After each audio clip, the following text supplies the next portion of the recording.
Hi friends, how are you. हम आए अभी गोरखपुर में गोरक्षनाथ भगवान का बहुत बड़ा मंदिर है, उनकी कार्यस्थली है। अभी हमने गाड़ी पार्किंग में लगाए और ये जो दिख रहा है आपको मेरे पीछे वगैरह, ये आउटर एरिया है मंदिर का और अभी हम मंदिर में एंट्री करेंगे। तो गोरखपुर ये रेलवे स्टेशन भी है बहुत बड़ा। तो अब नागपुर से आना है तो गोरखपुर के लिए दानापुर एक्सप्रेस पे बहुत सारी ट्रेन्स भी है।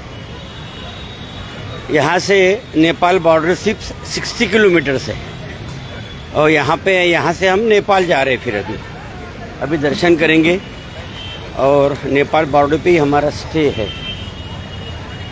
तो मैं आपको गोरक्षनाथ भगवान के बारे में बता दूं।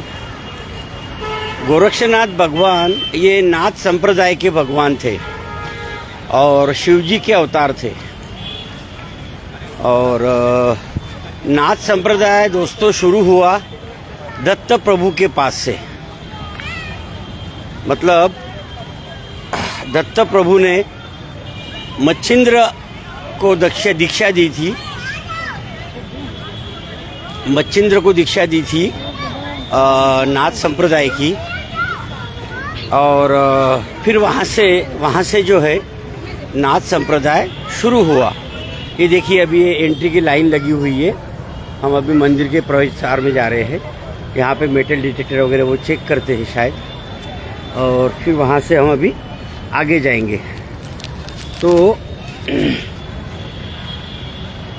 मैं आपको बता रहा था, मच्छिंद्र नाथ जी को दत्त प्रभु ने दीक्षा दी थी नाथ संप्रदाय की। उनसे फिर नाथ संप्रदाय शुरू हुआ और फिर मच्छिंद्र नाथ जी का जन्म फिश के पेट से हुआ था, मच्छी के पेट से हुआ था, इसलिए उनका नाम मच्छिंद्र रखा था।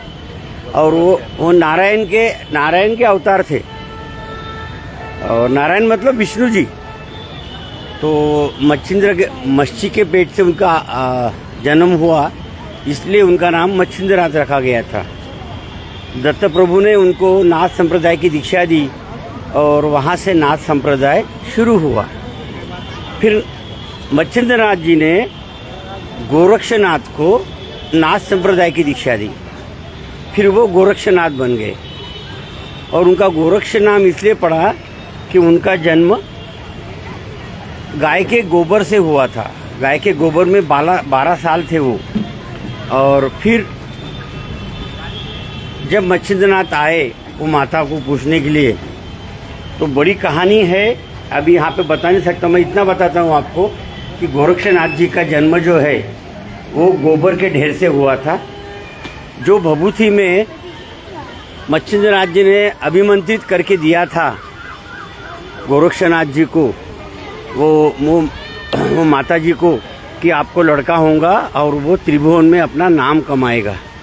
लेकिन वो माता जी को भरोसा नहीं आया। उन्होंने वो भभूति जाके गोबर के ढेर में फेंक दिया और उसके ऊपर फिर गोबर आके गिरता गया। और वहाँ पे गोरक्षनाथ जी का जन्म हो चुका था। वो अवतरित हो गए थे। 12 साल वो गोबर के ढेर के नीचे दबे रहे। जब मच्छिंद्रनाथ जी पलट के वो गांव में आए और वो माता जी को पूछा कि लड़का कैसे है जो मैंने आशीर्वाद दिया था, तो वो डर के भाग गई। फिर अंतर चक्षु से मच्छिंद्रनाथ जी ने पता किया कि गोरक्ष कहाँ है। उनको पता चला कि ये गोबर के ढेर के नीचे दबा हुआ है। फिर मच्छिंद्रनाथ जी ने उनको वहाँ से निकाला बाहर गोबर के ढेर से। उनको अभिमंत्रित किया, उनको शक्तिवान किया और अपना शिष्य बनाया। ये वही गोरक्षनाथ है दोस्तों। और नाथ संप्रदाय में सबसे पावरफुल अगर नाथ कोई है सिद्धि रिद्धि के बारे में, तो वो गोरक्षनाथ जी थे। क्योंकि गोरक्षनाथ जी ने प्रभु रामचंद्र का भी पराभव किया हुआ है। ऐसा एक महाकाली का भी पराभव किया हुआ है। मतलब एक ऐसा नहीं है भगवान जिनका इन्होंने पराभव नहीं किया था। एक्चुअली वो शिव जी के अवतार थे। चपला तो वो शिव जी के अवतार थे और राव जमक उन्होंने शिव जी के अवतार जी कि मेरे पीछे आपको मंदिर दिख रहा है, ये है गोरक्षनाथ जी का मंदिर। अभी हम अंदर चलेंगे हम तो शिव जी का अवतार थे। और फिर जाके उन्होंने नाथ संप्रदाय का जो काम था वो नाथ संप्रदाय का काम उन्होंने आगे बढ़ाया और पूरा भारत भ्रमण किया, भारत में घूमते रहे, है ना, भारत में घूमते रहे, पूरा भारत भ्रमण किया और फिर नाथ संप्रदाय का उन्होंने पूरे भारतवर्ष में प्रसार किया। तो ये वही गोरक्षनाथ भगवान जी है जो यहाँ पे इनका ये शक्ति स्थली थी, कार्यस्थली थी उनकी। महाराष्ट्र में भी गोरक्षनाथ भगवान जी के ठाना है, गिरनार पर्वत में भी गोरक्षनाथ भगवान का ठाना है। मैं हर जगह जा चुका हूँ। हालांकि मैं आपको बताऊँ, मैं नाथपंथी हूँ, नाथ भगवान को मानने वाला इंसान हूँ मैं तो। और नाथ संप्रदाय निवृत्ति नाथ तक आगे आया, मतलब संत ज्ञानेश्वर जी थे वो भी, संत ज्ञानेश्वर भी नाथ संप्रदाय से थे। समझे बात को आप? नाथ संप्रदाय के वो भी मतलब मेंबर थे बोलो, या आखिरी पीढ़ी थी। निवृत्तिनाथ जो थे ज्ञानेश्वर जी के बड़े भाई।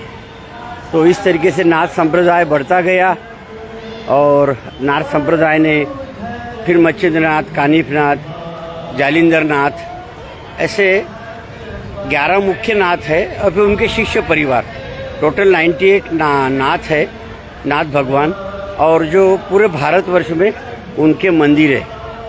तो चलिए हम अभी मंदिर जा रहे हैं, ठीक है। तो जहाँ तक मेरा ख्याल है